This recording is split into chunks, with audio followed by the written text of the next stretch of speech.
وأيوب إذ نادى ربه أني مسني الضر وأنت أرحم الراحمين فاستجبنا له فكشفنا ما به من ضر وآتيناه أهله ومثلهم معهم رحمة من عندنا وذكرى للعابدين وإسماعيل وإدريس وذا الكفل كل من الصابرين وأدخلناهم في رحمتنا إنهم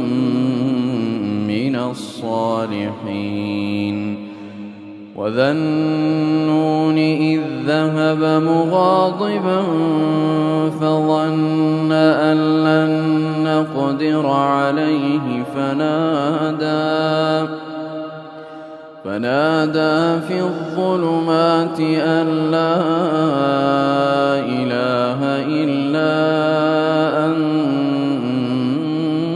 سبحانك لا إله إلا أنت سبحانك إني كنت من الظالمين فاستجبنا له